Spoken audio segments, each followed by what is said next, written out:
Natural resources are important to Uganda's economy since they contribute significantly to both employment and the gross domestic product of the nation. For instance, the mining industry contributed 2.3% to the nation's GDP in 2021. 41% of Uganda is affected by degradation, with soil erosion having the greatest negative effects on agriculture and the environment. Furthermore, the mismanagement of these resources has affected the country's economy.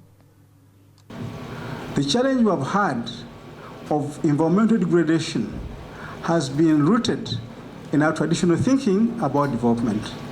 When I was in school, people used to talk about development as human ability to exploit nature and natural resources. Using that thinking, we have destroyed this country, we have destroyed the natural resources, and if we are to change, the thinking must change. Development must be looked at as a process that is guided by the people and with the people at the center, where they make decisions and determine their destinies. Not whereby we come to exploit and take out what we can, and in the end, we lose.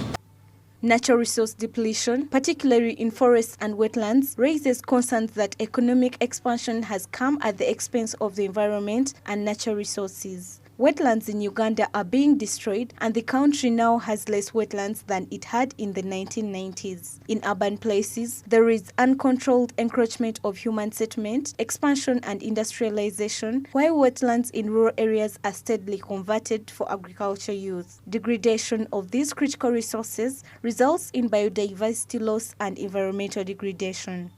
Then, a few years down the road, oil and gas developments begin. Before we know it, roads are being cut across through the forests of the critical linkages. And then escalation of human-wildlife conflict. While we are in the middle of it, the Ministry of Agriculture comes up with a plan, or is it investment, comes up with a plan to shift sugarcane growing to that area. None of us stop at the level of awareness. But beyond awareness, we have got to get genuine knowledge and understanding of the human being and natural systems.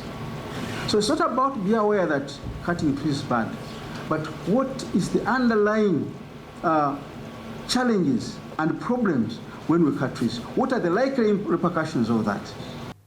Additionally, the country's natural resources have also been misused through corruption, whereby government officials receive bribes and kickbacks in exchange for licenses and permits to exploit natural resources. The use of backdoor has not only depleted the natural resources, but also revenue is lost. Many people have been detached from nature because of the Western influence, the lifestyle.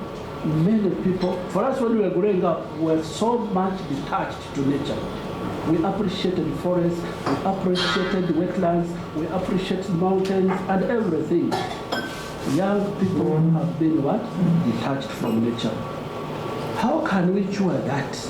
Connect people back to nature. Addressing natural resource mismanagement will require a concerted effort from all stakeholders, including the government, civil society organizations, and the private sector. Increased transparency and accountability and better management practices can help ensure that Uganda's natural resources are utilized sustainably in order to benefit everybody. Bronya Katsime, Smart 24 TV, Business Today.